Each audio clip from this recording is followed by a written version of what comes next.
The Associated Press is reporting on a really interesting story coming out of Egypt. The first elected president, Mohammed Morsi, who was recently ousted by General al-Sisi, was just sentenced to 20 years in prison. Here's what they say, quote, "The case stems from violence outside the presidential palace in December 2012. Morsi's supporters attacked opposition protesters demanding that Morsi call off a referendum on an Islamist-drafted constitution. Clashes developed into deadly confrontations overnight that killed at least 10 people. In a statement, get this, Amnesty International called the case flawed and full of loopholes while describing the trial as a sham. Amnesty said Morsi's legal team was only able to access case files days before the trial began. It also documented irregularities such as where abuses of his supporters, not his opponents, were the only evidence documented. The court also ignored what Amnesty said were deaths among Morsi's supporters during the same protests." So, in order to understand this ruling and exactly what happened here, let me describe a little bit as to what went on in Egypt with the revolution and then the other revolution. So first you had the dictator, Hosni Mubarak, who was in control, had an iron grip on the country. You had the protests, and then you had the ousting of Hosni Mubarak. And then, of course, you had the elections, and you had basically choices of people who represented the old regime and Mubarak versus this Muslim Brotherhood candidate, Mohammed Morsi. So you could argue there really were no great choices because it's either you vote for the Islamist guy, Mohammed Morsi, or you vote for the old regime. So as far as elections go, not a great one. And then, of course, there were questions as to whether or not there was tampering in the election when it happened. But either way, you have Morsi winning. He takes power. He's in there briefly. Then General al-Sisi, amidst protests in the street over Morsi, he decides after a while, okay, well, we'll just get rid of this guy too.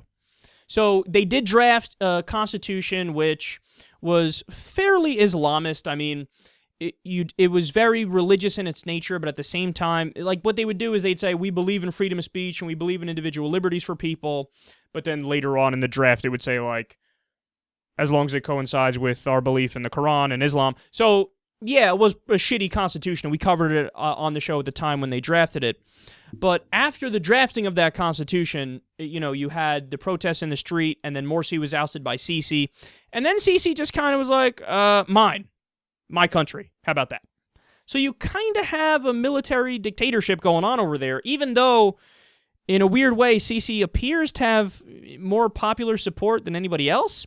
But then you also have Sisi, who was responsible for killing Muslim Brotherhood protesters. Like, his army, his military, his police would go out there and gun down peaceful protesters in the streets.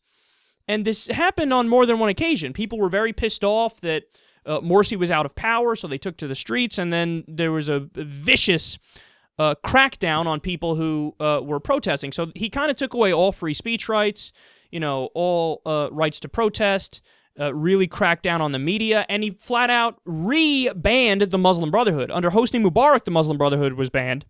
Now under Sisi, it's banned again.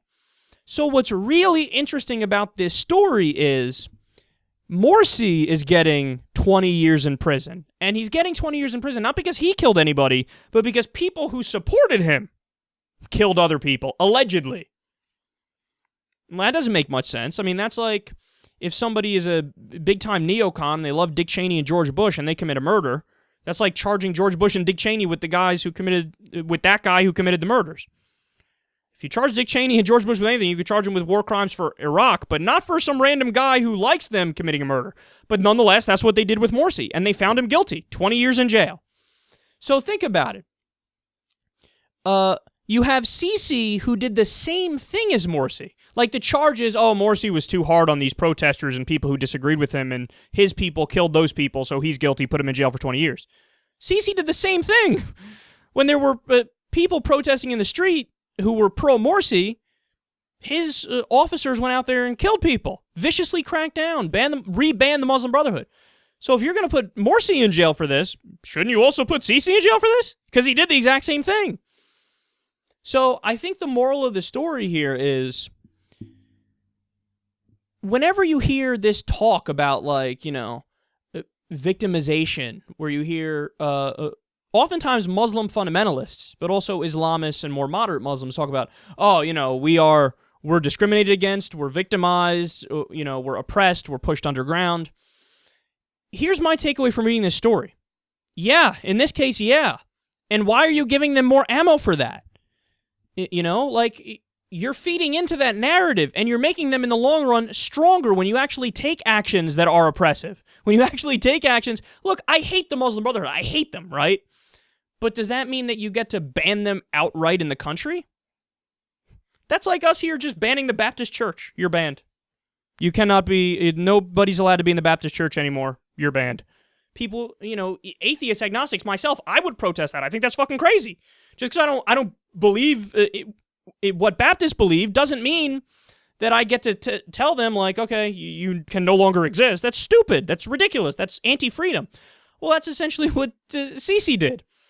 And they're putting Morsi in jail, and they actually are victimizing these people, and you're only pushing a problem that's real further underground. Now, understand, man, I don't have all the answers, because I don't know what makes sense and what could have been done in Egypt overall. I was under the impression that, okay, Morsi did a shitty constitution, we're not going to agree with a lot of his policies, but they have a democracy now, so just wait to vote him out, right? That was my impression. I mean, I was kind of in favor of that second mini-revolution where they ousted Morsi again, but it's not like they had another election and Sisi took power. I mean, everybody kind of understands and accepts that he really just grabbed power back, right? If anything, there was a farce of a, kabuki theater afterwards. Oh, yes, Sisi earned it. No, he didn't. He fucking took out Morsi and he said, mine, in my country now. So, I don't know, man. We went from Mubarak 1 to kind of now Mubarak 2. I didn't like the guy in the middle, but at least the guy in the middle was democratically elected. And unfortunately, I think the overall point is General Sisi and secular people in Egypt are becoming the devil that they were trying to avoid. So, in other words, their whole argument against having the Islamists in control was, well, when these motherfuckers get control, they're going to take away free speech rights, they're going to take away protest rights, they're going to make everybody bend to their will and believe what they believe. We can't have that. And that's a fair point to make, but then when these guys took over, they fucking turned around and did the same thing. They just did it to the Islamists. You guys can't exist, you guys can't have free speech rights, you guys can't have free protest rights, and you need to believe what we believe. So you're becoming the devil that you're trying to avoid.